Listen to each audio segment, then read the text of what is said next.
Vous changez de masque. Vous renouvelez votre garde-robe. Vous avez appris par cœur toutes les stratégies du comportement idéal. Mais pourquoi, quand vous entrez dans une pièce, regarde-t-il toujours à travers vous? Vous ressentez ce froid paralysant. Plus vous essayez de plaire, plus vite vous devenez invisible. Le monde du papier glacé vous ment. La véritable attraction ne naît pas dans un salon de beauté, mais dans les eaux sombres de l'inconscient. Pour comprendre la nature du magnétisme qui rend les hommes fous depuis des siècles, nous devons ouvrir les archives interdites de Carl Jung. Nous devons toucher au grand mystère qu'il appelait anima et projection. Au cours de l'heure qui suit, nous n'allons pas apprendre à manipuler. Nous allons déchiffrer le code de l'inconscient. Vous comprendrez pourquoi être soi-même est la technique de séduction la plus puissante, mais seulement si vous savez qui vous êtes vraiment. Vous apprendrez comment devenir pour lui non pas juste une autre femme, mais un destin inévitable. Oubliez tout ce que vous saviez sur le flirt. Nous descendons dans les profondeurs. Tout de suite, prenons une profonde inspiration. Que le bruit du monde extérieur s'apaise. Restons seulement vous et moi dans ce silence honnête et sûr. Vous connaissez ce sentiment. Il ne vient pas tout de suite, mais s'accumule goutte à goutte, comme du mercure lourd et sombre quelque part dans la région du plexus solaire. C'est le sentiment d'être l'actrice principale enfermée dans un spectacle infini et épuisant.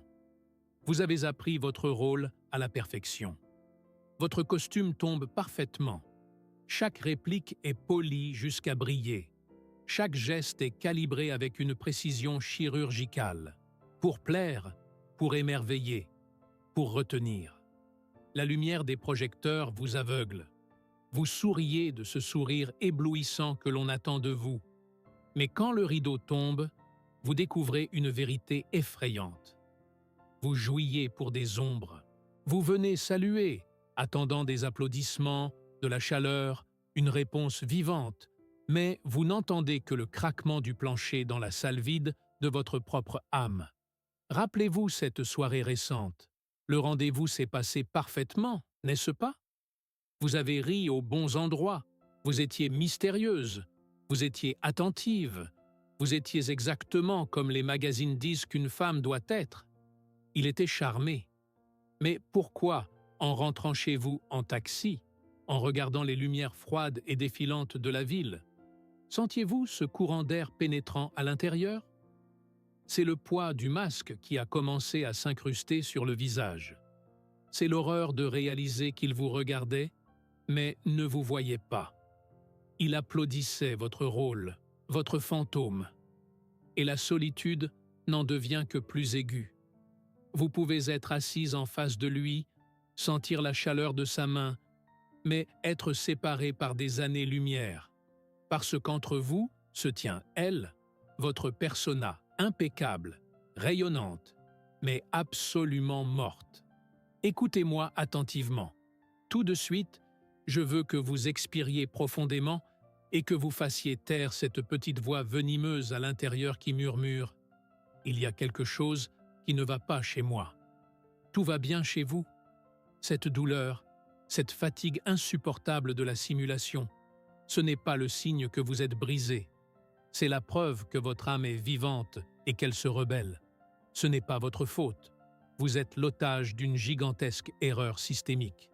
Nous vivons dans une culture qui a appris à la femme pendant des siècles à être un objet d'admiration, une belle image, un trophée sur l'étagère d'un homme.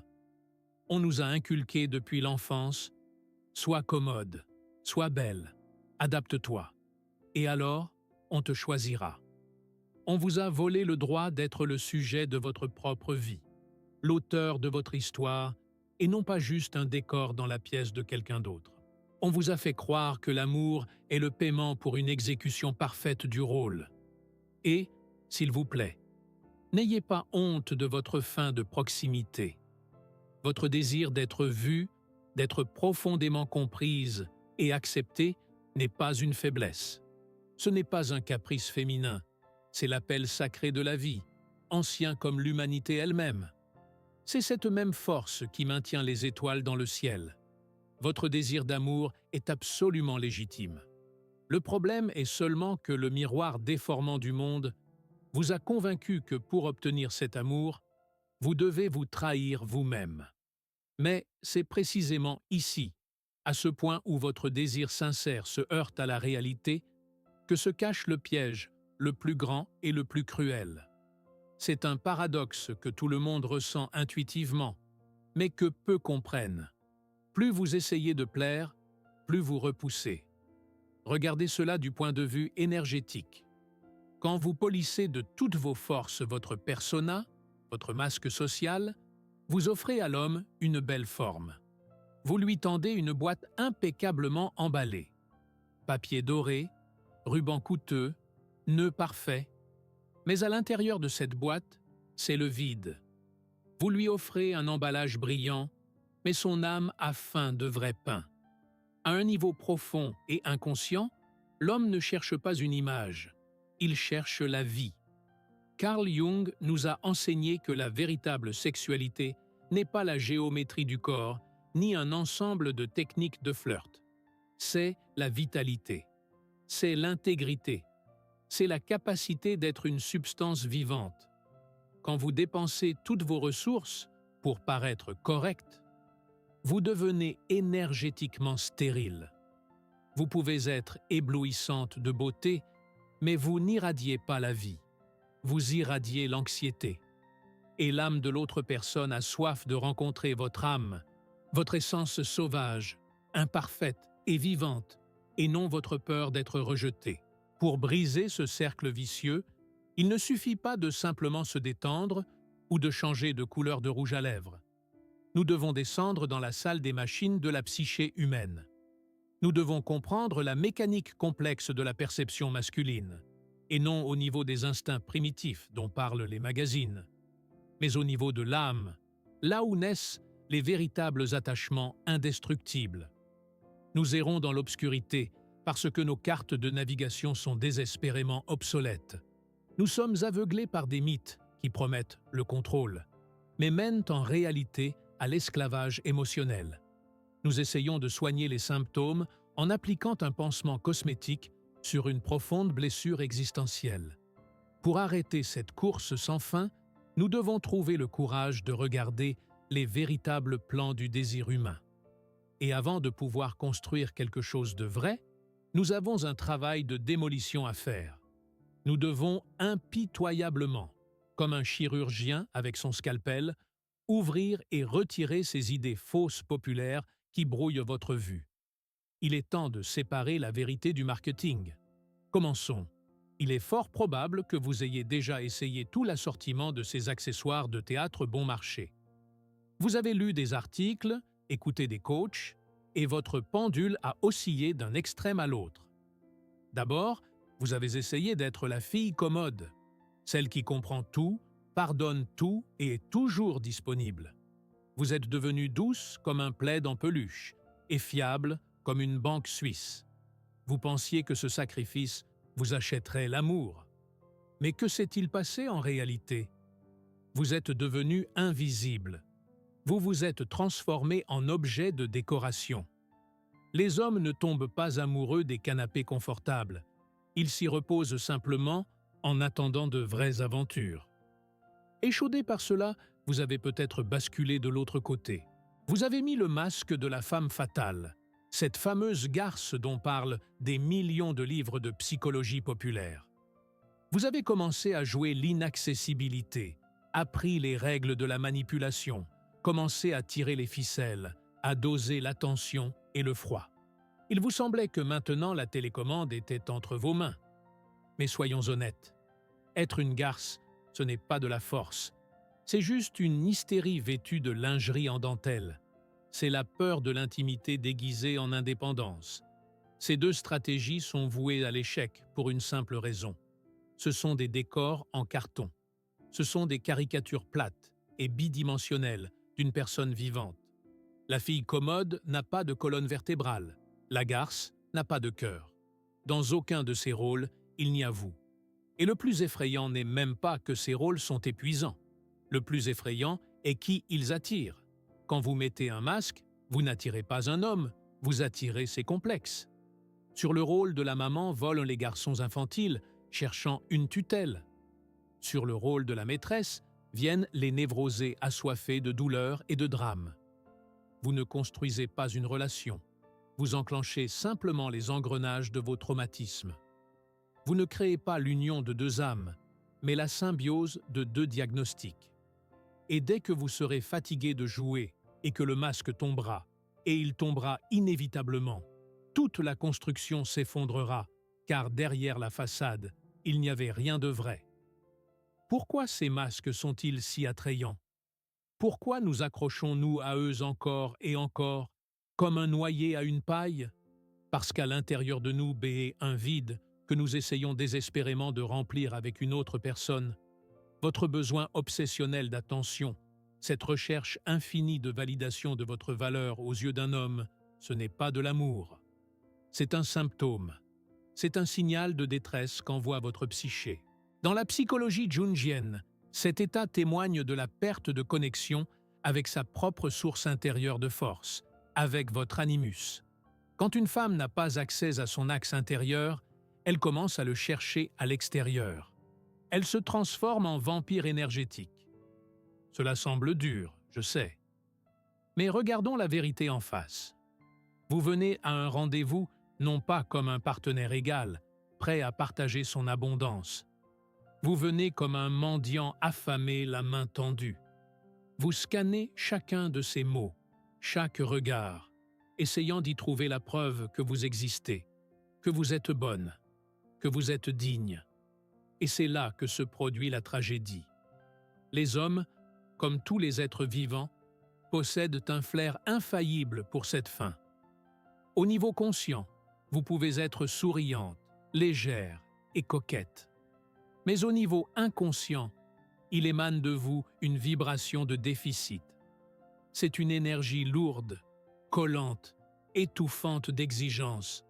Remplis-moi, sauve-moi, donne-moi un sens à la vie. Rien ne tue autant le désir d'un homme que l'odeur de votre besoin désespéré. C'est l'antisexe. C'est instinctivement perçu comme une menace. L'homme sent que vous ne voulez pas lui-même, mais sa ressource, son énergie, son statut, sa capacité à étouffer votre anxiété intérieure. Il sent qu'on lui réserve le rôle non pas d'amoureux, mais de donneur ou de sauveteur. Et sa réaction saine est de fuir. Tant que vous êtes affamée, vous êtes dangereuse. Vous ne pouvez pas être attirante tant que vous êtes vide. Le magnétisme est une propriété de la plénitude. Un trou noir aspire et détruit, et seul le soleil attire et donne la vie. Vous essayez de devenir le soleil en utilisant les stratégies du trou noir. Et c'est précisément pourquoi, malgré tous vos efforts, les orbites de vos relations se vident. Et maintenant, je veux que nous nous arrêtions, juste ici. Arrêtez de m'écouter comme un conférencier et écoutez-vous. Je vais vous poser une question. Et de l'honnêteté de votre réponse dépendra si votre vie changera après cette vidéo ou si tout restera pareil. Posez-vous la question. Qui est-ce que j'essaie vraiment de séduire? Est-ce que je cherche une personne réelle, vivante, avec tous ses défauts et complexités? Ou est-ce que je cherche un sauveur qui doit venir me délivrer de mon propre vide insupportable? Regardez dans le miroir de la vérité. Cherchez-vous un partenaire ou cherchez-vous une anesthésie? Je vous demande maintenant de faire une pause. Littéralement. Appuyez sur pause sur cette vidéo. Et rappelez-vous un moment de votre vie où vous vous sentiez le plus nécessiteuse. Rappelez-vous cette soirée où vous hypnotisiez le téléphone en attendant un message. Rappelez-vous comment vous vous contractiez à l'intérieur, essayant de deviner ce qu'il voulait entendre. Rappelez-vous ce sentiment collant de panique. S'il part, je disparais. Vous vous en souvenez? Et maintenant, rappelez-vous comment le monde réagissait. Comment réagissait-il, lui? Est-il devenu plus proche? Ou est-il apparu dans ses yeux ce même froid d'aliénation, cette même fatigue? Nous nous mentons souvent à nous-mêmes appelant cette dépendance un amour fort. Mais l'amour est un don, et le besoin est une exigence. Quand nous utilisons une autre personne comme un bouchon pour les trous de notre propre âme, nous commettons une violence. Nous ne le voyons pas. Nous ne voyons que la fonction qu'il doit remplir pour que nous nous sentions mieux. Et c'est une tragédie. Parce que tant que nous cherchons une anesthésie, nous manquons la vie elle-même. Nous sommes tellement occupés à essayer de forcer quelqu'un à nous sauver que nous oublions. La seule personne capable de le faire nous regarde déjà depuis le miroir. Mais si nos vieilles cartes nous ont menés dans une impasse, ou en chercher de nouvelles, si la garce et la fille commode sont de fausses idoles, alors quel est le vrai visage de l'amour? Pour répondre à cette question, nous devons quitter le territoire de la psychologie populaire et entrer dans le temple de la sagesse profonde. Nous avons besoin d'un guide qui n'a pas eu peur de descendre dans les caves les plus sombres de l'âme humaine et d'en revenir avec une carte. Ce grand cartographe de l'âme était Carl Gustav Jung. Il comprenait que l'amour n'est pas juste une réaction chimique ou un contrat social. C'est un sacrement mystique se produisant dans le crépuscule de l'inconscient. Jung nous a révélé une vérité stupéfiante. Nous ne tombons jamais amoureux de personnes réelles, du moins au début. Nous tombons amoureux d'images que nous portons en nous. Nous jetons sur l'autre personne le filet doré de nos attentes, rêves et fantasmes. Jung a appelé cela la projection. Et ici nous approchons du cœur même du mystère. Que cherche exactement un homme chez une femme? Pas une silhouette idéale, pas du bortsch et pas la soumission. Il cherche sa propre âme. Jung a appelé cette partie féminine cachée de la psyché masculine l'anima. L'anima est l'archétype de la vie, des émotions, du chaos et de l'inspiration, vivant au fond de chaque homme. C'est sa muse intérieure, sa déesse, son guide dans le monde des sentiments. Et quand un homme rencontre une femme qui résonne, ne serait-ce qu'un peu avec cette image intérieure, un miracle se produit. La projection s'active. Il voit en elle non pas simplement une femme terrestre, mais l'incarnation de son rêve. Il la reconnaît, bien qu'il la voie pour la première fois. Carl Jung nous a laissé les clés de cette pièce secrète, où naît l'amour. Et le secret de la façon la plus sexy ne consiste pas à manipuler l'homme. Le secret est de devenir l'écran idéal pour cette projection sacrée.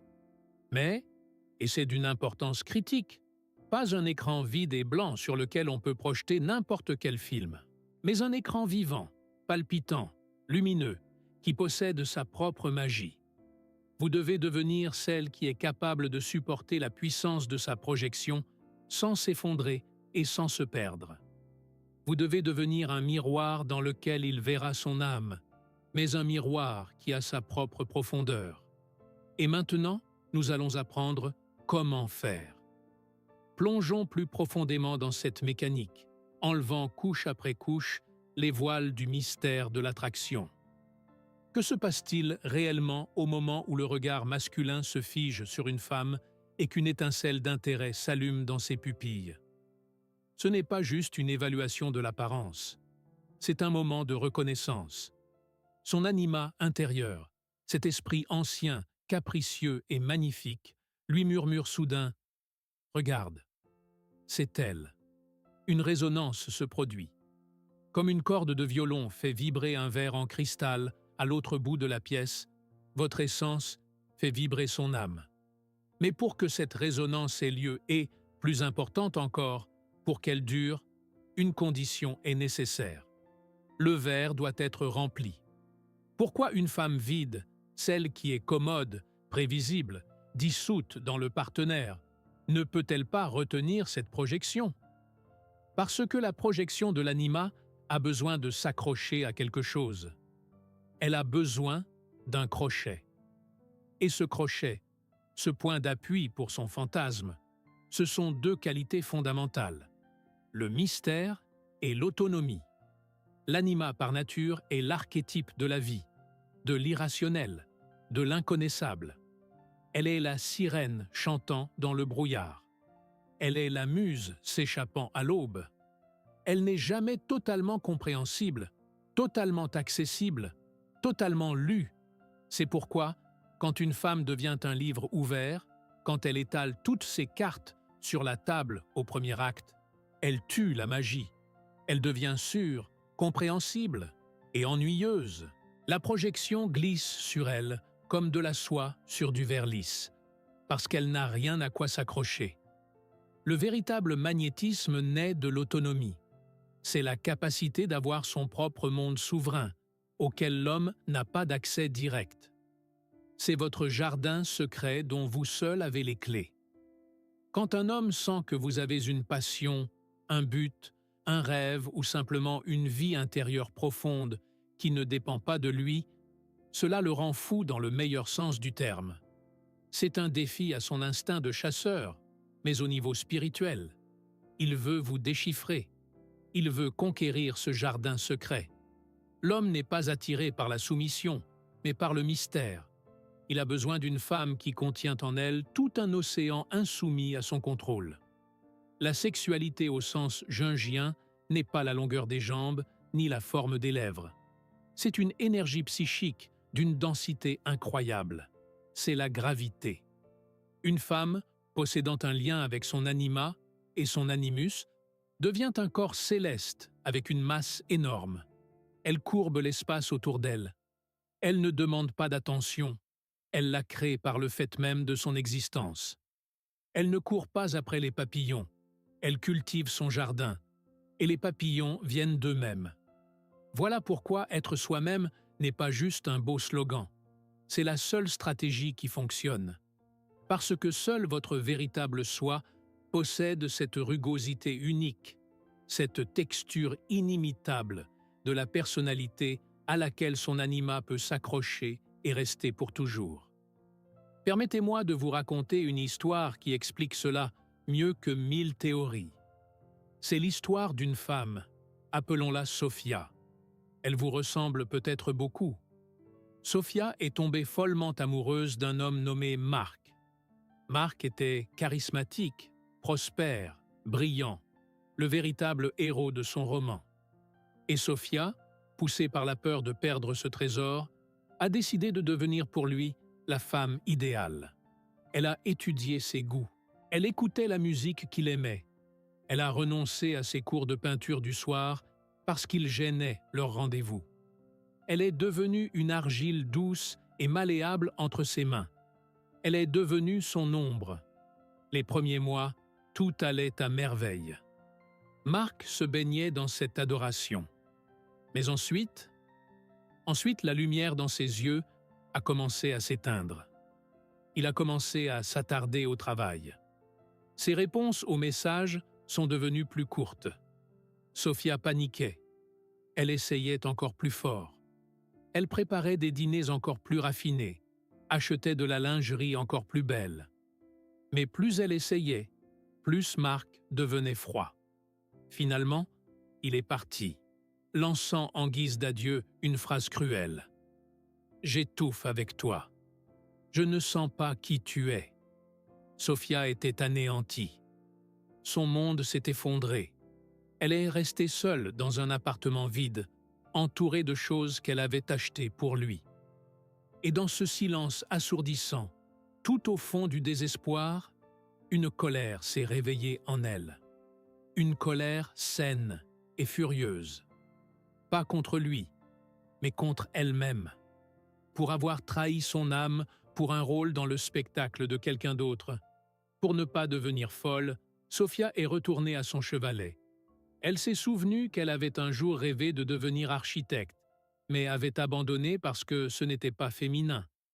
Elle s'est inscrite à des cours de design complexes. Elle a commencé à travailler sur des projets jusque tard dans la nuit, oubliant de manger et de dormir. Ses mains étaient couvertes de peinture, ses cheveux ébouriffés, mais ses yeux ont recommencé à briller. Elle a cessé de chercher un homme. Elle a commencé à se chercher elle-même. Elle a intégré son animus, sa partie masculine intérieure responsable du but. de la structure et de la créativité. Elle a trouvé une colonne vertébrale. Elle est devenue dense. Elle est devenue autonome.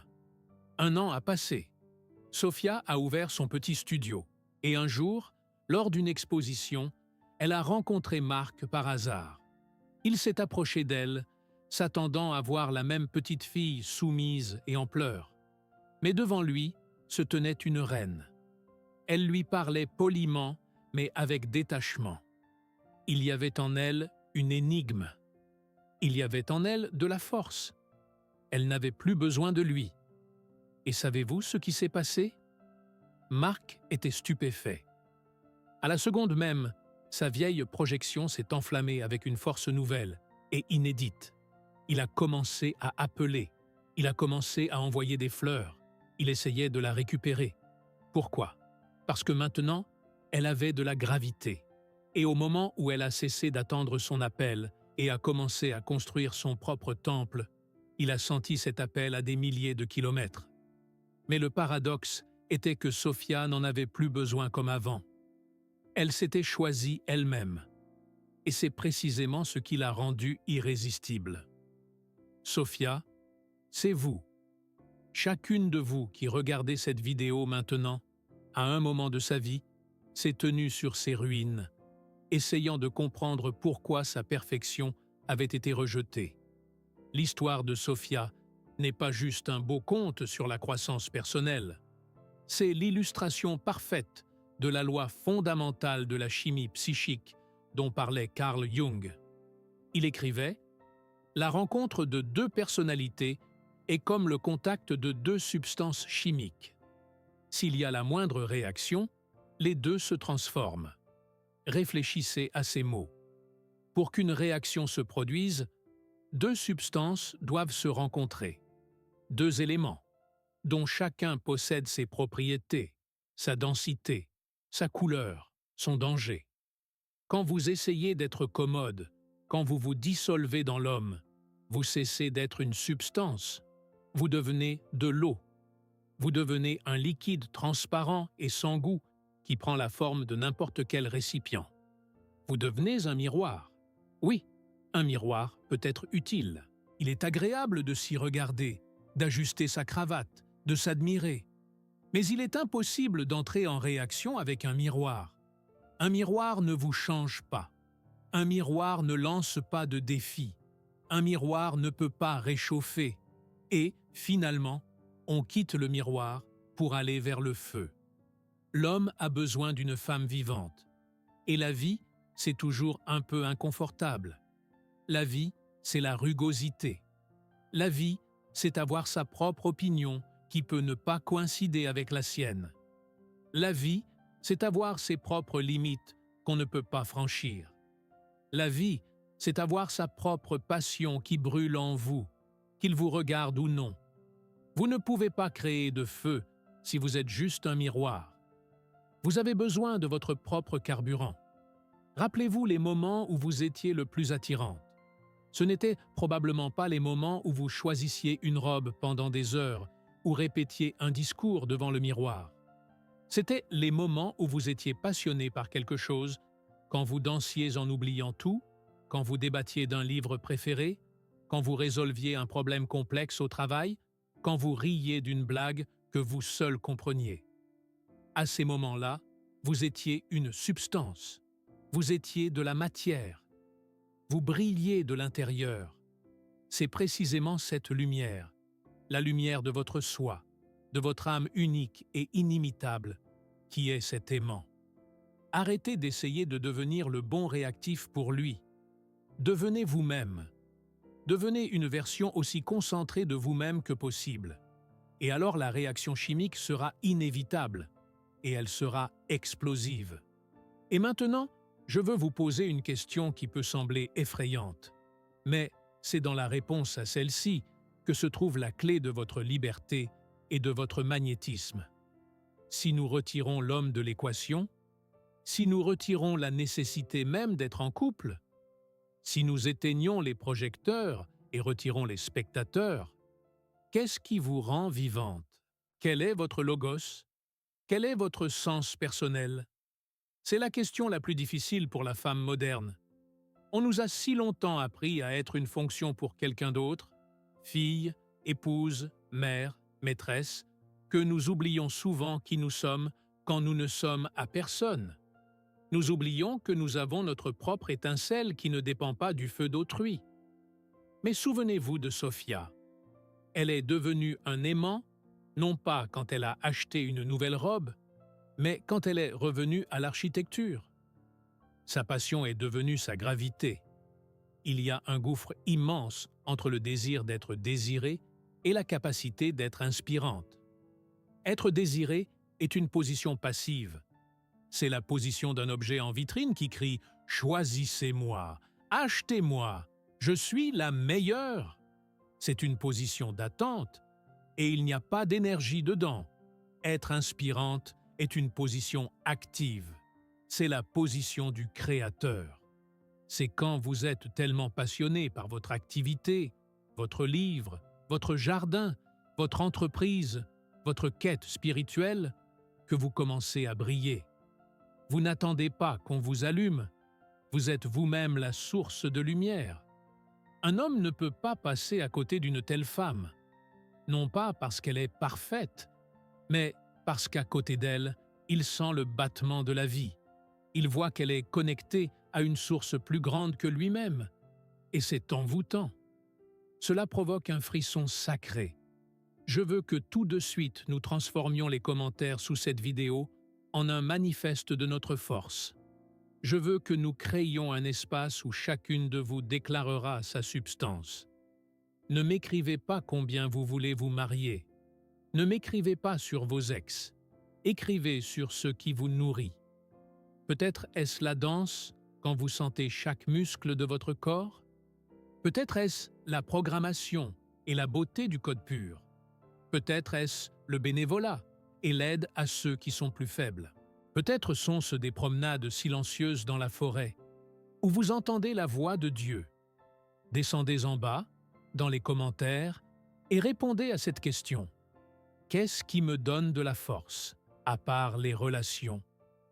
Partagez avec moi et avec des milliers d'autres femmes. Où est cachée votre source de lumière quand il fait noir dans la pièce? Que votre réponse devienne le premier pas vers l'acquisition de cette même autonomie à laquelle il est impossible de résister. J'attendrai vos histoires. Maintenant que nous avons commencé à tâter cette source intérieure, parlons de ce que vous craignez le plus, de la solitude, du silence, de ces moments où le téléphone se tait et où il semble que le monde entier a oublié votre existence. Nous avons l'habitude de percevoir la solitude comme une malédiction, comme la preuve de notre infériorité, comme un désert froid qu'il faut traverser au plus vite pour se retrouver à nouveau dans la chaleur de l'attention de quelqu'un. Mais et si je vous disais que c'est le plus grand mensonge?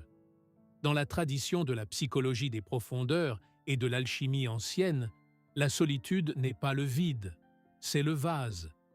C'est une fiole hermétiquement fermée, nécessaire au grand œuvre. Arrêtez d'avoir peur de l'absence d'attention. Regardez votre situation différemment. Votre problème, l'absence d'homme, la rupture, l'ignorance, n'est pas un ennemi. C'est un enseignant strict, mais nécessaire. La vie elle-même a retiré de vous tout le superflu, toutes les distractions, pour que vous puissiez vous occuper de l'essentiel. Vous êtes dans un processus de transmutation. Les anciens alchimistes parlaient de la transformation du plomb en or. Le plomb, c'est votre mélancolie lourde et dépressive, votre dépendance, votre besoin. L'or, c'est votre soi rayonnant et indestructible. Mais pour que le plomb devienne de l'or, il doit passer par le feu et le silence. Maintenant, dans cette solitude sacrée, vous avez une chance unique d'accomplir ce que Jung appelait le mysterium conjunctionis, le mariage sacré. Mais pas avec un homme extérieur, mais à l'intérieur de vous. C'est le temps pour que votre femme intérieure rencontre et s'unisse à votre homme intérieur. Tant que vous courez après l'attention, vous gaspillez votre énergie. Vous ouvrez le couvercle de votre vase alchimique et la vapeur s'échappe en sifflet. Mais quand vous restez seul et supportez cette tension sans essayer de l'étouffer, la magie commence. La pression monte. La température augmente. Et c'est précisément dans cette chaleur que votre âme dispersée et effrayée se refond en un cristal intègre de personnalité. Votre solitude n'est pas une punition. C'est un four alchimique dans lequel se forge votre couronne. Ne fuyez pas le laboratoire avant l'heure. Attendez que le processus se termine. Et quand vous en sortirez, vous ne serez pas simplement une femme qui cherche un couple. Vous serez de l'or. Et l'or ne cherche pas, on le cherche. Mais qu'est-ce qui naît exactement dans ce four alchimique? Quel est cet or dont nous parlons? C'est votre partie masculine intégrée, votre animus. Beaucoup de femmes ont peur de leur force intérieure. On nous a inculqué que la force n'est pas féminine, que l'intelligence, la volonté, les limites strictes, les ambitions sont des attributs de l'homme, et que si nous les manifestons, nous deviendrons des bons hommes en jupe et ferons fuir les prétendants. Quelle erreur monstrueuse! Le secret de la véritable sexualité magnétique, c'est l'équilibre. Une femme qui nie son homme intérieur devient infantile, capricieuse et impuissante. Elle est l'éternelle victime attendant un sauveur. Et cela fatigue vite. Mais une femme qui a intégré son animus, qui s'est liée d'amitié avec lui, devient incroyablement attirante. Imaginez une femme qui possède son épée. L'épée est le symbole du logos, la pensée claire, la capacité de dire non, la capacité de défendre ses valeurs, la capacité d'aller vers son but. Le paradoxe réside dans le fait que c'est précisément cette force intérieure qui vous rend plus féminine. Pourquoi? Parce qu'elle vous libère de la peur. Quand vous avez votre propre épée, vous n'avez pas besoin de vous accrocher à un homme comme à un unique protecteur. Vous cessez d'être nécessiteuse. Vous vous détendez. Et dans cette détente s'épanouit votre véritable douceur. La douceur d'une reine et non la douceur d'une esclave. Une femme avec un animus intégré n'est ni un tyran ni une rivale. C'est une partenaire. C'est un défi. L'homme, le vrai homme, ne cherche pas une poupée obéissante. Il cherche celle avec qui on peut partir en voyage. Celle qui peut supporter sa force parce qu'elle connaît la sienne. Celle qui peut entrer avec lui dans un sparring intellectuel et spirituel. Quand vous trouvez votre homme intérieur, vous cessez de le projeter sur chaque passant. Vous cessez de chercher un papa. Vous commencez à chercher un égal. Et les hommes le sentent instantanément. Ils sentent cette tige d'acier enveloppée dans le velours de votre féminité. Cette combinaison rend fou.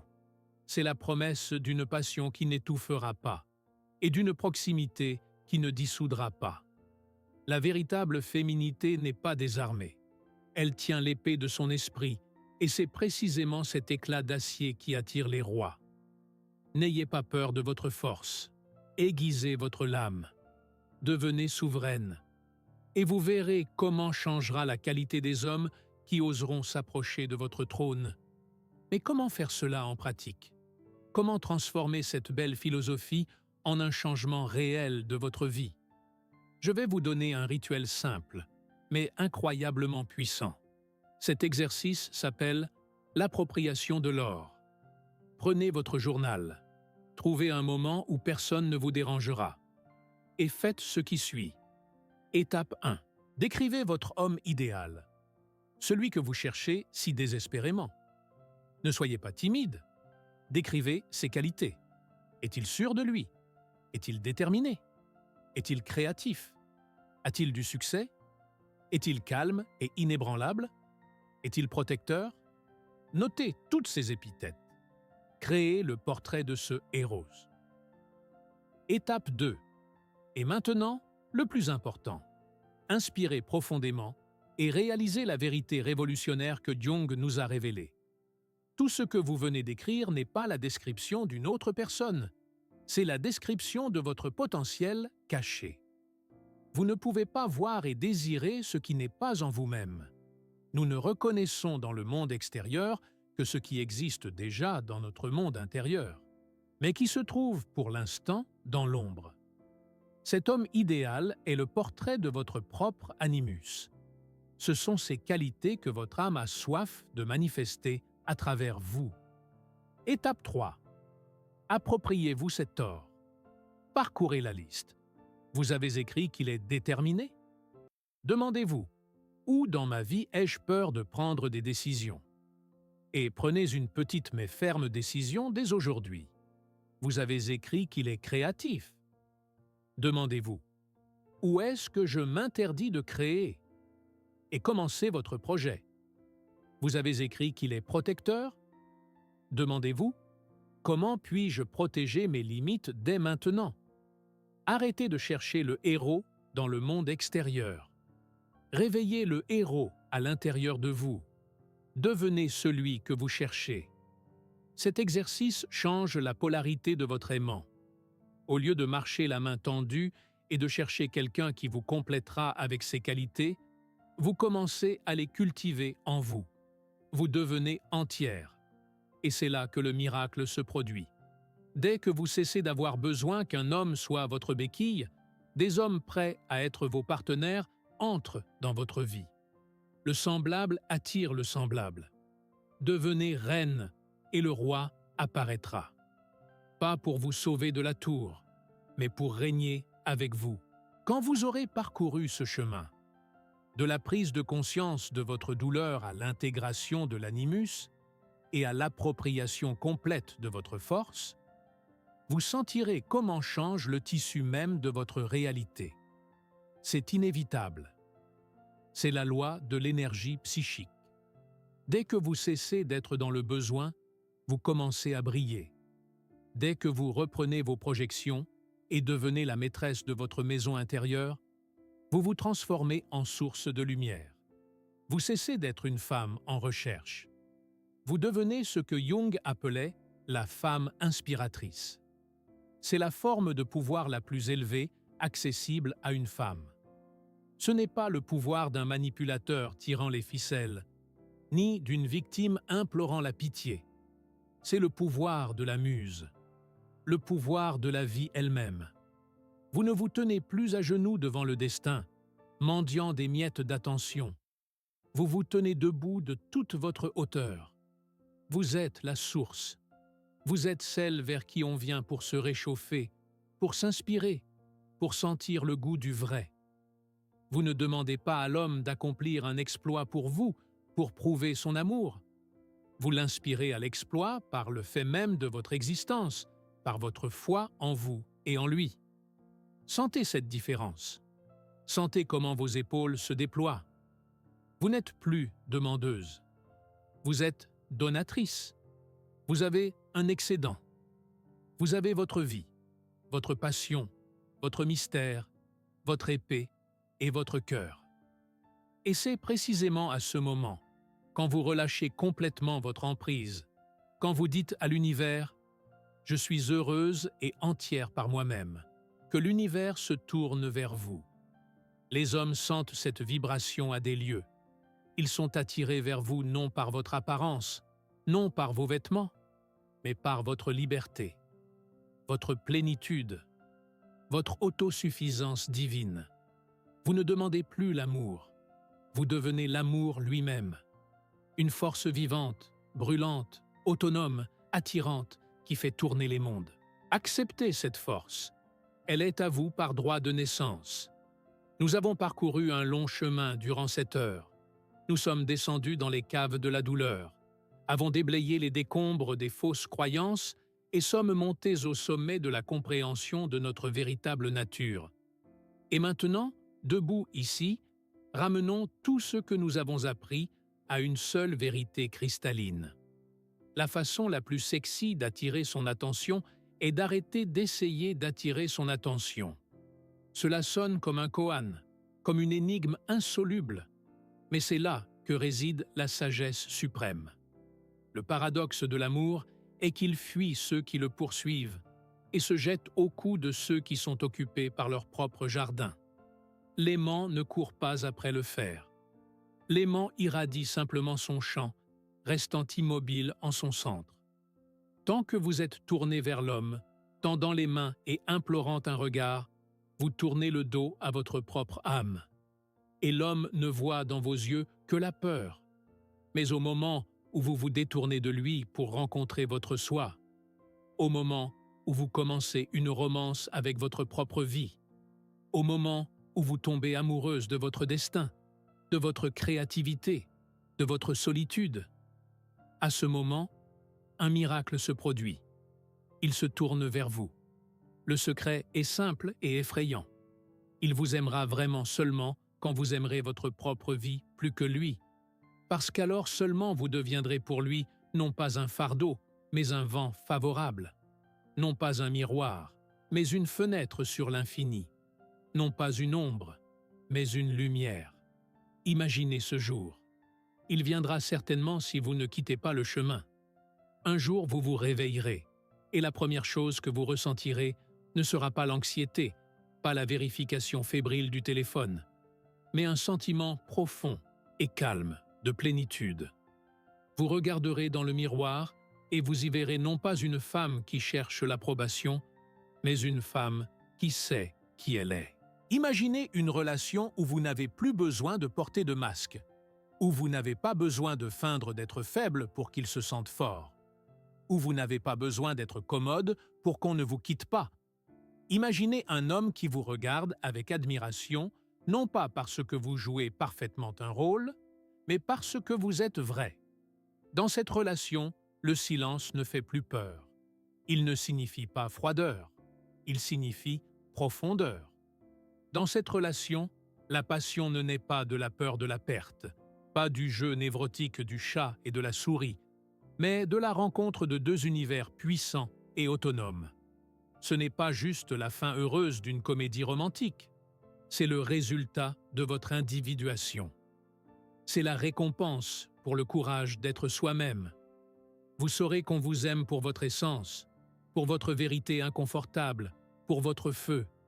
Et ce savoir vous offrira une liberté telle que vous n'osiez même pas en rêver. Et un jour, vous vous réveillerez et comprendrez que vous n'avez pas besoin de faire semblant pour être aimé.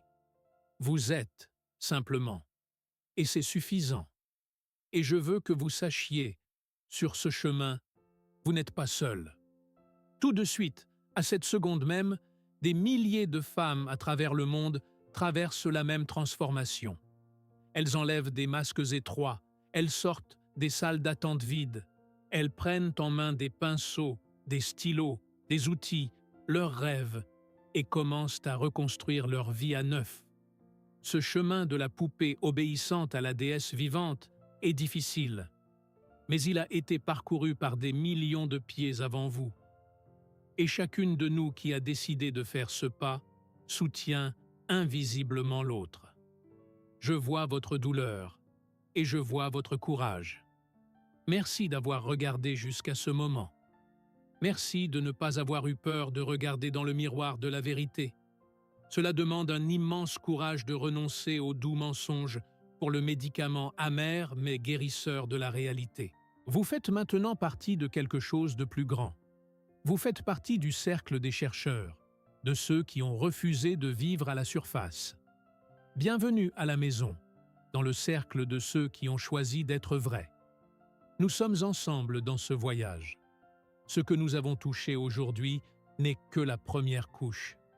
Nous avons seulement entrouvert la porte de cette immense pièce sombre et magnifique qu'est votre âme. Mais le labyrinthe de l'inconscient est infini, et il est facile de s'y perdre sans carte fiable. Si vous sentez l'appel d'aller plus loin, si vous êtes prête à arrêter de nager dans les eaux peu profondes de la psyché populaire et à plonger dans la fosse des Mariannes de votre psyché, si vous voulez rencontrer votre ombre, déchiffrer le langage de vos rêves et intégrer vos archétypes, cette chaîne deviendra votre navigateur. Nous ne sommes pas ici pour nous divertir. Nous sommes ici pour nous transformer. Abonnez-vous. Mais ne le faites pas mécaniquement. Que l'appui sur ce bouton devienne un acte de votre intention. votre contrat sacré avec vous-même. Je choisis la profondeur. Je choisis la vérité. Et en partant aujourd'hui, emportez avec vous cette seule pensée principale. Qu'elle devienne votre mantra, votre bouclier et votre épée dans les moments de doute. Ne cherchez pas l'attention, cherchez-vous. Cherchez votre essence, votre vérité, votre intégrité. Et alors tout le reste, l'amour, la reconnaissance, ce regard de l'homme, suivra comme une conséquence inévitable. Le voyage ne fait que commencer. Abonnez-vous et nous irons plus loin, en profondeur.